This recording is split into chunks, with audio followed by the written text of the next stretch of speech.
जय हिंद warriors, good morning to all of you.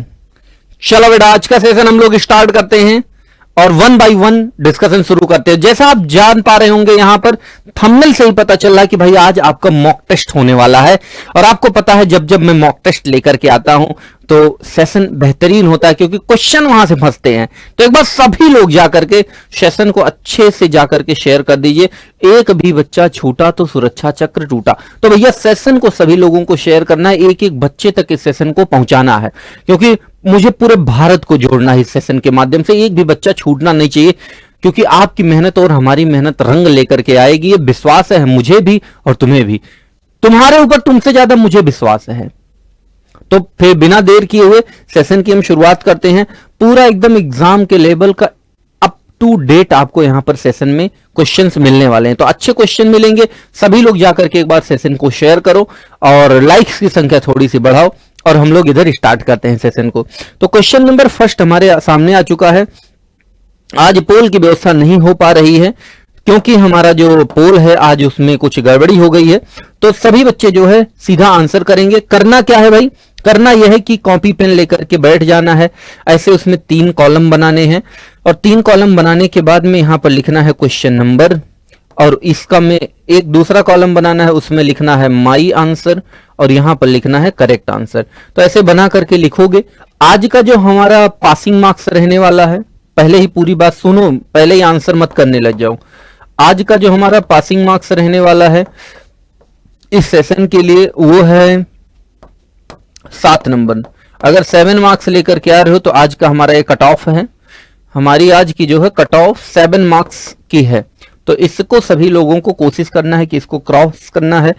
और कितने बच्चों के कितने आंसर सही हुए, कितनों का सही आंसर हुआ, ये सभी सेशन खत्म होने के बाद कमेंट बॉक्स में आप सभी लोग जरूर कमेंट करके बताओगे। डियर, पक्का है ना? डन है? ठीक, अब आंसर करना स्टार्ट कर दो।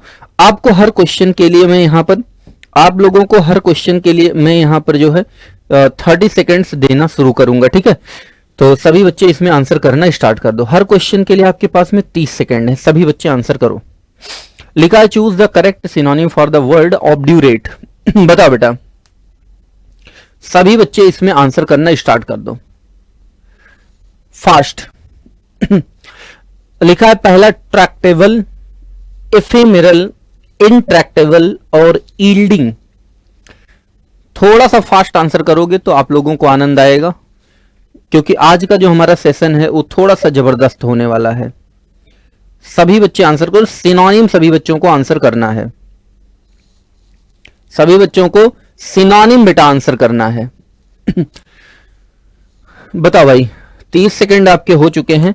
चलो देखो, लिखा हुआ है सिनोनिम बताना है। ऑब्ड्यूरेट लिखा। ऑब्ड्यूरेट बहुत ही इंपॉर्टेंट वर्ड है, कई बार मैंने बताया भी है, और इसका मतलब होता है हठी या जिद्दी। तो इसका सिनोनिम बताना। इसका सिनोनिम क्या हो जाएगा बेटा? इंट्रैक्टेबल हो जाएगा, क्योंकि इंट्रैक्टेबल भी होता है जो बात नहीं माने, झुके नहीं किसी बात पर। चलो अगले क्वेश्चन में आंसर करो भाई। सभी बच्चे अगले क्वेश्चन पर आ जाओ। अगला है choose the correct antonym for the word equivocal. Equivocal का आपको यहां पर करेक्ट एंटोनिम बताना है। बताओ भाई, इसमें करेक्ट एंटोनिम बताना है। एंटोनिम का मतलब होता है विलोम शब्द। किसका बताना है बेटा? इक्विवोकल का आपको बताना है। सभी बच्चे आंसर करते जाओ। थोड़ा सा फास्ट आंसर करोगे तो मजा आएगा। चलो देखो, इक्विवोकल का मतलब होता है जिसका कई तरह से हम अर्थ निकाल सकें। तो एंटोनिम हो जाएगा इसका डेफिनिट, और एम्बिग्यूअस, अनक्लियर, इवेसिव, वेग इस सिनोनिम में बन जाएंगे। आइए हम सीधा बढ़ते हैं अपने अगले क्वेश्चन पे। देख रहे हो पोल लगाने की आदत पड़ी हुई है तो इसलिए नहीं लग पा रहा है भाई। आज सीधी बात, नो बकवास, इधर उधर की कोई बातें कमेंट बॉक्स में नहीं, केवल आंसर करो बेटा। 30 सेकंड है आपके पास में। जितना फास्ट आंसर करोगे यही आपके एग्जाम में काम आएगा। ठीक है, यही जो है आपके एग्जाम में काम आएगा। एंटोनिम बताना है। एमेलियोरेट। क्या लिखा है बेटा? एमेलियोरेट। ATE लगा है, समझ जाओ वर्ब के बारे में बात की जा रही है। तो इसका एंटोनिम बताना है। इसका एंटोनिम बताना है। तो मिटिगेट नहीं हो पाएगा, वर्सन और बुरा करना, तो बेस्ट ऑप्शन एलिवेट। ठीक है, आइए बढ़ते हैं अगले क्वेश्चन की तरफ। अगला क्वेश्चन फिर से आपके सामने है। अगला क्या बताना है भाई? पैसिव वॉइस बताना है। बहुत बार इसका क्वेश्चन पूछा जाता है और ये इंपॉर्टेंट एक मतलब अच्छा टॉपिक बनता है पैसिव वॉइस के लिए। तो आप लोग बताना शुरू कर दो कि इसका पैसिव वॉइस क्या होगा। It is a time to ring the bell. It is a time to ring the bell. बताओ बेटा इसमें कौन सा ऑप्शन करेक्ट होगा। चलो आपके 30 सेकंड हो चुके हैं कंप्लीट। तो इट इज ए टाइम लिखा, it is a time, it is high time, ये सब लगा हो तो इसको हम एज इट इज लगा देते हैं। फिर हम लगाते हैं फॉर, जो ऑब्जेक्ट है उसको लगा देते हैं, और टू प्लस वर्ब की फर्स्ट फॉर्म को हम टू बी के साथ वर्ब की थर्ड फॉर्म में बदल देते हैं। चलो भाई अगले क्वेश्चन पर हम बढ़ते हैं। अगला क्वेश्चन सामने है, choose the correct passive voice passive form of given. इसमें भी आपको पैसिव वॉइस ही बताना है। लिखा है दे से दैट ट्रुथ ऑलवेज ट्रियम्फ्स। क्या लिखा भाई, ट्रुथ ऑलवेज ट्रियम्फ्स। आंसर करते जाओ भाई सभी लोग।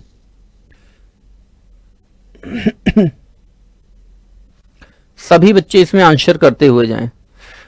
Your time is running out. चलो देखो, तो से लिखा है, वर्ब की first form present indefinite tense है। तो देखो यहां पर टेंस चेंज कर दिया, इसको हटा दो, यहां टेंस चेंज कर दिया, इसको हटा दो। ट्रुथ ऑब्जेक्ट नहीं हो तो सब्जेक्ट लिखा है तो हो जाएगा इट इज सेड करके हम बनाएंगे तो बेस्ट ऑप्शन बी बन जाएगा। आ जाओ हम अगले क्वेश्चन पर बढ़ते हैं। इसके लिए भी 30 सेकंड है। करेज, करेज का हमें जो है वर्ब फॉर्म बताना है। मैं जानता हूं इसमें बहुत सारे बच्चे गलतियां करेंगे, नकल नहीं करना है बेटा, अपने मन से आंसर देना है, क्योंकि आप जो अपने मन से आंसर दोगे वही आपके एग्जाम में आपके काम आएगा। बताओ भाई इसमें आंसर करो। करेज का हमें वर्ब फॉर्म बताना है। वैसे करेज नाउन होता है, वैसे जो करेज शब्द लिखा है बेटा ये नाउन होता है, इसका हमें वर्ब फॉर्म बताना है। बोलो बोलो बोलो। चलो देखो इसमें करेज का वर्ब फॉर्म होता है बेटा इनकरेज। करेज का वर्ब फॉर्म क्या होता है भाई, इनकरेज होता है। चलो इसमें आंसर करो। हमें जो ब्रैकेटेड वाला पार्ट है, जो मतलब वो ब्रैकेट में लिखा, क्या लिखा, बट ही कंटिन्यूड, हमें बताना है कि इसकी जगह पर कौन सा ऑप्शन फिलअप करेंगे। अरे बोलो भाई, आंसर सभी बच्चे करते हुए चले जाओ, एक एक क्वेश्चन का आंसर करना है आप सभी को। You have only 5 seconds. 5 second हैं आपके पास। चलो भाई समय हो चुका है समाप्त। दो और दो, दो और ऑल दो, दो और ऑल दो, इन दोनों के साथ हम या तो यट का पेयर लगाते हैं या फिर कॉमा का पेयर लगाते हैं। तो देखो यहां नहीं लिखा, यहां नहीं लिखा, वहां बट लिखा, गलत है। तो बेस्ट ऑप्शन क्या हो जाएगा, ऑप्शन नंबर ए। इसकी हिंदी मीनिंग निकलती है यद्यपि फिर भी। चलो इसमें आंसर कर दो अगले क्वेश्चन में।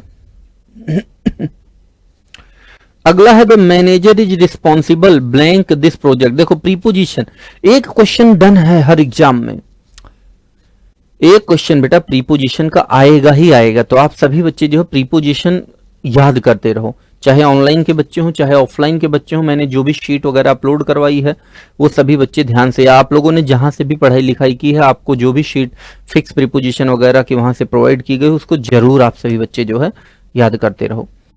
चलो देखो एक वर्ड है रिस्पॉन्सिबल। रिस्पॉन्सिबल जो वर्ड है, रिस्पॉन्सिबल के बाद में अगर पर्सन आया हुआ हो तो हम टू लगाते हैं, और अगर थिंग्स आई हुई हो तो फॉर लगाते हैं। Responsible, accountable, answerable, obliged, thankful, grateful और known, ये सारे के साथ यही सेम रूल अप्लाई होता है। तो दिस प्रोजेक्ट ये क्या है बेटा, थिंग्स में आएगा, तो इसके लिए हमें क्या लगाना होगा, फॉर। चलो आ जाओ क्वेश्चन नंबर नेक्स्ट पे हम बढ़ते हैं, और अगला क्वेश्चन फिर से है। इसके लिए 45 सेकेंड्स आपको देता हूं, ये इधर ऊपर टाइमर चल रहा है। कह रहा he said to his friends let us wait for the final announcement. बताओ भाई, let us wait for the final announcement, बताते जाओ सभी लोग।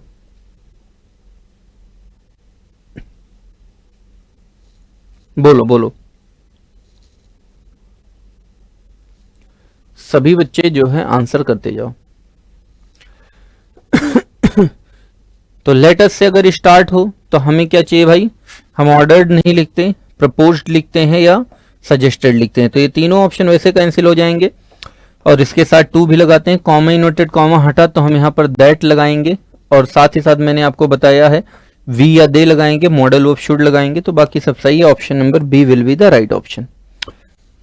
आ जाओ, बढ़ते हैं हम लोग क्वेश्चन नंबर नेक्स्ट पे। बस आप लोग आंसर करते जाओ बेटा, आंसर करते जाओ, सेशन को लाइक और शेयर भी करते जाओ। चलो इस वाले क्वेश्चन में आंसर करो भाई, इस वाला में क्वेश्चन में आंसर करो सभी लोग।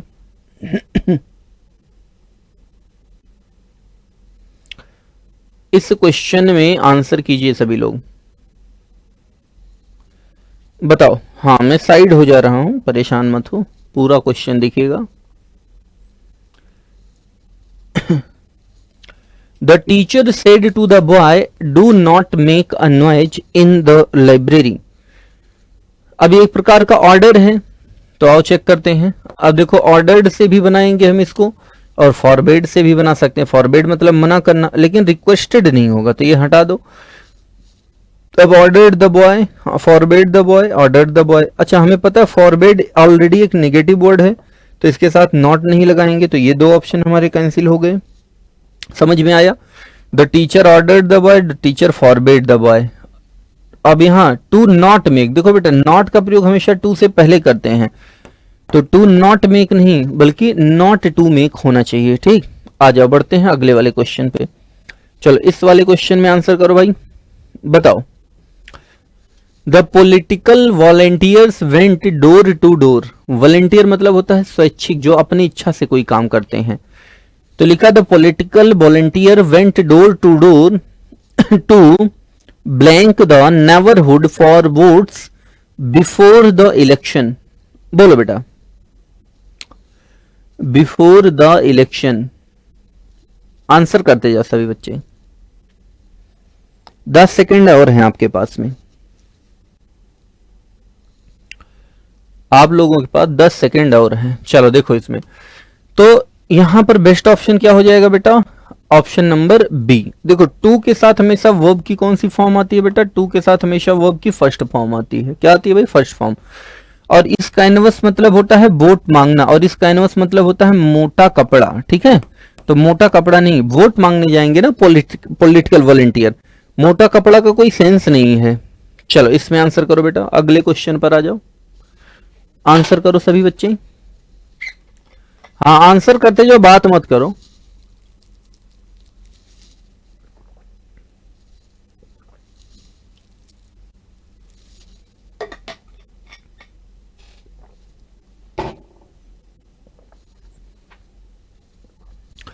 आज मैं आप लोगों की कोई बात सुनने वाला नहीं हूं। सभी बच्चे आंसर करते जाओ।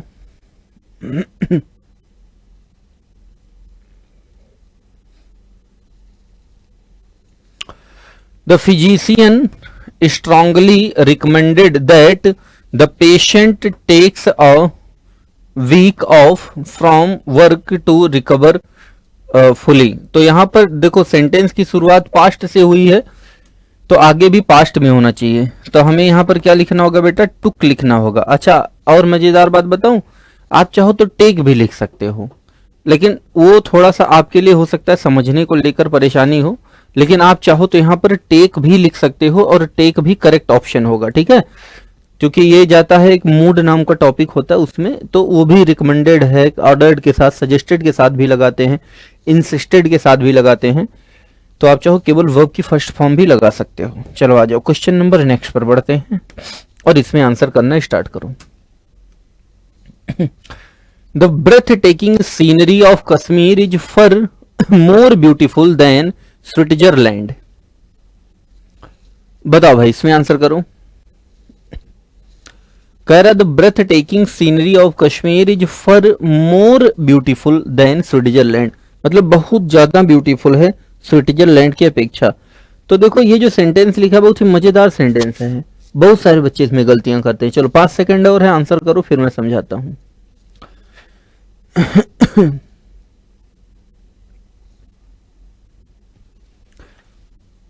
चलो देखो इसमें देखो कह रहा है कि कश्मीर की जो ब्रेथ टेकिंग मतलब बहुत अच्छी जो सीनरी है, दृश्य है, वो स्विट्जरलैंड से अच्छा नहीं है, स्विट्जरलैंड के दृश्य से अच्छा है बेटा।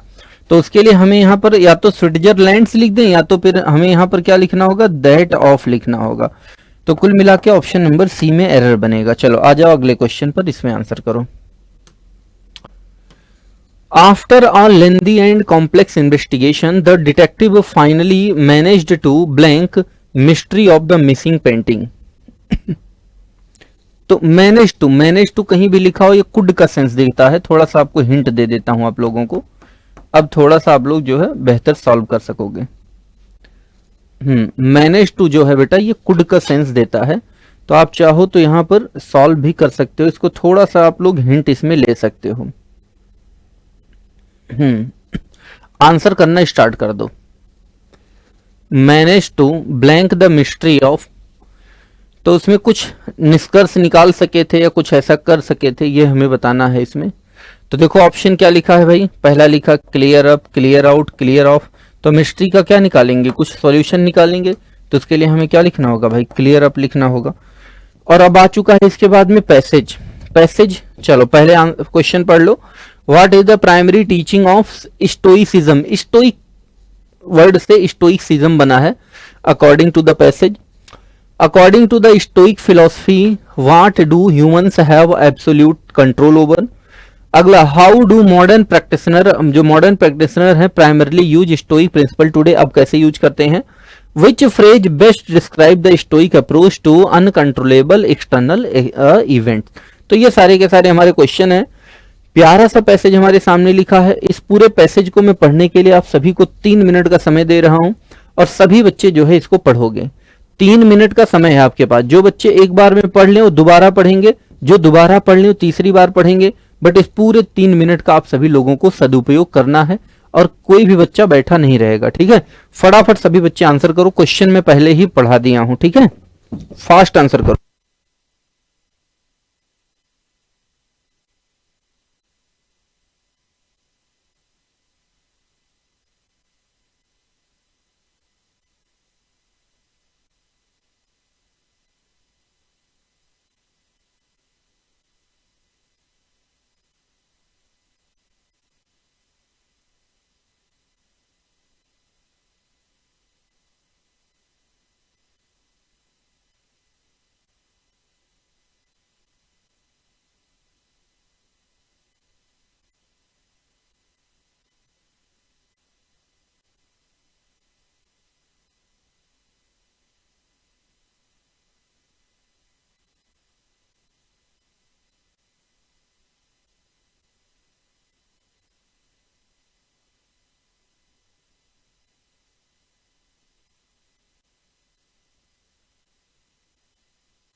बात नहीं करो जी, फास्ट पढ़ो बेटा, बस पढ़ते जाओ, क्योंकि पैसेज इतना आसान भी नहीं आता है, ठीक है। तो थोड़ा सा ध्यान देके पढ़ोगे, देखता हूं किसका किसका 4 में 4 सही होता है। सभी लोगों को कोशिश करना है बेटा पैसेज, चूंकि 4 क्वेश्चन आएगा आपके एग्जाम में।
चलो भाई, आप लोगों का समय समाप्त हो चुका है। क्वेश्चन नंबर फर्स्ट आ चुका है आपके सामने है। 45 सेकंड, आंसर करो। सभी बच्चे इसमें आंसर करना स्टार्ट कर दो। बताओ बेटा, इस क्वेश्चन का आंसर करो। आपके पास में है टोटल 45 सेकंड्स। थोड़ा सा क्वेश्चन बड़ा है, तो देखो क्या कह रहा है। What is the primary teaching of stoicism? Stoicism समझते हो ना, विरक्ति। स्टोइसिज्म का मतलब क्या होता है? विरक्ति। विरक्ति का मतलब जहां आपको सुख दुख से कोई फर्क नहीं पड़ता हो, तो उसको हम स्टोइसिज्म कहा करते हैं। ठीक है, तो कह रहा प्राइमरी प्राइमरी टीचिंग क्या है स्टोइसिज्म की? अगर विरक्ति आपको प्राप्त करनी है, आप चाह रहे हो सुख दुख का आपके ऊपर कोई फर्क नहीं पड़े, तो इसके लिए प्राइमरी टीचिंग क्या है? तो to completely eliminate all human emotion नहीं, to exert control over the action of other people नहीं, टू डेवलप सेल्फ कंट्रोल। हाँ, यही सबसे अच्छी चीज है कि डेवलप करना है self control, fortitude to overcome destructive emotion. ठीक है, चलो आ जाओ अगले क्वेश्चन पर हम आते हैं। अगला क्वेश्चन है, इसमें आंसर करो बेटा। इस क्वेश्चन का आंसर करना आप सभी बच्चे स्टार्ट कर दो। According to the stoic philosophy, what do humans have absolute control over? Humans की चीज पर एब्सोल्यूट मतलब उनका पूरी तरह से, समझ लो तानाशाही वाला कंट्रोल है स्टोइक फिलॉसफी के according. Natural disasters and weather pattern नहीं, इस पे तो है ही नहीं है। इकोनॉमिक काउंट डाउन टर्न्स, इस पे भी नहीं है। The unpredictable action of other individual, नहीं, इस पे भी नहीं है। स्टोइक खुद से हम कुछ कर सकते हैं, आर ओन इंटरनल रिस्पॉन्सेज। तो बेस्ट ऑप्शन क्या बन जाएगा बेटा? ऑप्शन नंबर डी बन जाएगा। आइए अगले क्वेश्चन पे हम बढ़ते हैं।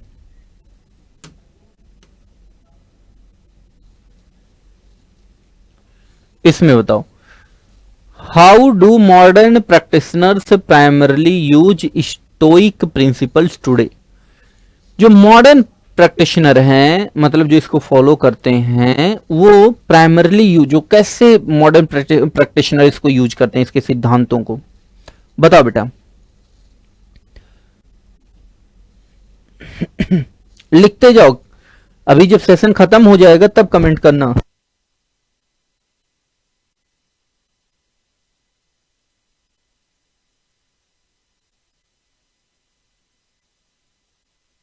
तब आपको कमेंट करना है कि किसके कितने क्वेश्चन सही हुए। चलो देखो, पहला जो लिखा हुआ है, कह रहा है टू मैनिपुलेट देयर कलीग्स नहीं, predict future economic down turn, ये भी नहीं। नेविगेट कंटेम्प्रेरी इश्यू, हाँ, like work place stress and social media anxiety. ठीक, चलो अब बढ़ते हैं अगले क्वेश्चन पर। इसमें आंसर करो बेटा। विच फ्रेज बेस्ट डिस्क्राइब, कौन सी फ्रेज सबसे अच्छी डिस्क्राइब करती है the stoic approach to uncontrollable external event? मतलब वो कौन सी फ्रेज है, इसमें कौन सी बात है? बताओ बेटा, आंसर करते जाओ सभी लोग, सेशन को आंसर भी करते जाओ। बताओ भाई, बताओ बताओ। चलो देखो, तो इसमें जो हमारा पहला ऑप्शन लिखा हुआ है वही है, letting go of them to focus on internal peace and rationality. तो बेस्ट ऑप्शन कौन सा बन जाएगा? Option number A. आ जाओ, अगला क्वेश्चन जो है हमारा ये है रिलेटेड टू वन वर्ड। ये किस पे बेस्ड है बेटा? Related to one word substitution. चलो इसमें आंसर करो। अब आप कहोगे सर जी हमने कहा हाँ सर जी, ईडीएम नहीं है ना इसमें?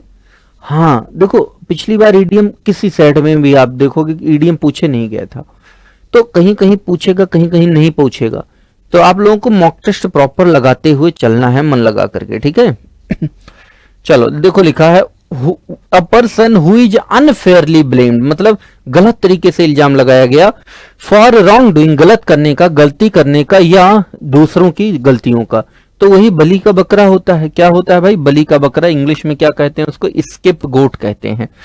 मार्टियर, शहीद, मर्सिनरी जो भाड़े के सैनिक होते हैं, पैसे लेकर के किलिंग करते हैं, और मिस एंथ्रोप जो हिट करे मानव जाति से। और भैया ये है हमारा लास्ट क्वेश्चन। तैयार हो आप सभी लोग लास्ट क्वेश्चन के लिए? चलो भाई, सभी लोगों को मैं दे रहा हूं 45 सेकेंड्स, 45 सेकेंड्स, और सभी लोग मन लगा के इसका आंसर करना, क्योंकि ये मौत के जैसे है। ये क्वेश्चन कैसे भैया? मौत के जैसे आएगा, पक्का है ये क्वेश्चन, आएगा ही आएगा। मतलब अब जरूर नहीं यही आए, PQRS की मैं बात कर रहा हूं, पैराजंबल की, PQRS आंसर करना है। और मैंने आप लोगों को बता रखा है कि ऑप्शन को एलिमिनेट करना है। ऑप्शन जितना बेहतर एलिमिनेट करोगे उतना बेहतर। अच्छा, अभी मैं एक बात और भी बताऊंगा, इसमें कई बच्चों ऐसे हैं जो बहुत परेशान भी रहते हैं।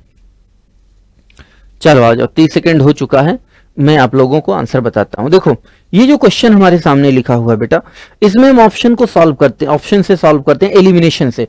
देखो लिखा दिस प्रोसेस, तो हमें बताना पड़ेगा भैया कौन सा प्रोसेस, तो पी से स्टार्ट नहीं होगा। फिर क्यू में लिखा हुआ है plants absorb sunlight water carbon dioxide from their surrounding environment, छोड़ देते हैं और चेक कर लेते हैं। एस से भी स्टार्ट है, using the energy from the sun. अब देखो, the energy from the sun, they convert, कौन है जो कन्वर्ट करता है ये बताना पड़ेगा। तो इसका मतलब हमें ये पता चल गया एस से भी स्टार्टिंग नहीं होगी। और हमें ये भी पता है कि जो दे आया है कहीं ना कहीं ये प्लांट्स के लिए ही आया है। तो ऐसे जितने ऑप्शन है जिसमें क्यू के बाद एस, क्यू से पहले एस है, तो यहां दोनों की स्टार्टिंग क्यू के। अब देखो क्यू के बाद ही एस, दोनों में ही आया है। अब में देखना इसके बाद पी है, इसके बाद में आर। तो हमने एस भी पढ़ लिया है कि using the energy from sun they convert these absorbed element into glucose their main food source. ठीक है, ग्लूकोज में चेंज करते हैं। अब P, this process known as photosynthesis, और R, in return they release oxygen. अब भैया पूरी प्रोसेस कंप्लीट होगी तब बताओगे ना, तो यहां तुम्हें मिला क्या, तुमने रिलीज क्या किया बताना होगा। तो बेस्ट ऑप्शन कौन सा बनेगा? Option number C will be the right option. अब देखो, बहुत सारे बच्चे मेरे से बताते हैं सर जी वो पैराजंबल वाला सॉल्व करता हूं, ट्रिक वगैरह भी लगाता हूं, फिर भी गलत हो जाता है। तो बेटा इसके लिए धैर्य रखना होगा। अब सुनो, इसके लिए मैं तरीका क्या बताता हूं। कोशिश करना है डेली 5-5 क्वेश्चन को सॉल्व करना है। कितने क्वेश्चंस को सॉल्व करना है भाई? 5 क्वेश्चंस को सॉल्व करना है। और उसमें भी करना यह है, कि मान लो तुमसे कोई क्वेश्चन गलत हो गया तो उसको छोड़ के नहीं भागना है। उसमें आपको चेक करना है कि कौन सा ऑप्शन करेक्ट है। आंसर की से देखो, कोई बात नहीं, और जो करेक्ट वाला ऑप्शन मिले फिर उसमें एनालिसिस किया करो कि आपने जो बताया वो गलत क्यों है, जो सही वाला है वो सही क्यों है। जैसे मान लो इसमें आपने आंसर कर दिया था ए, तो आप देखो कि आखिर में आर के बाद में ही पी इसने क्यों रखा, आपने आर से पहले पी जो रखा हुआ वो गलत क्यों है। तो इसको चेक करो, देखो वो कौन सा क्लू है कि जिसके आधार पर हमें आर के बाद पी रखना पड़ा। मान लो आपने इसको टिक मार दिया था बी को, तो आप चेक करो कि भाई वो कौन सी बात है जिसमें एस से स्टार्ट नहीं, तो आप खोजोगे जरूर पता चलेगा भैया यहां दे प्रोनाउन लिखा, हमें इसका नाउन चाहिए। तो ये तरीका है। तो उम्मीद करता हूं कि सेशन आप सभी बच्चों को अच्छा लगा होगा, काफी कुछ आप लोगों ने सीखा होगा, किसके कितने क्वेश्चन सही हुए, कितने नंबर आए, और कौन कौन कट ऑफ क्वालिफाई किया है। जैसा कि आपको पता है कि मैंने पहले ही बता रखा है कि भैया आज का जो कट ऑफ है वो है 7 नंबर। तो कौन कौन आज इस कट ऑफ को क्वालिफाई किया, किसके किसके 7 नंबर या उससे अधिक नंबर आए हैं। सेशन खत्म होने के बाद कमेंट बॉक्स में जरूर कमेंट करना, और साथ ही साथ बताना सेशन कैसा लगा। मिलते हैं फिर नेक्स्ट सेशन में। जय हिंद सभी को।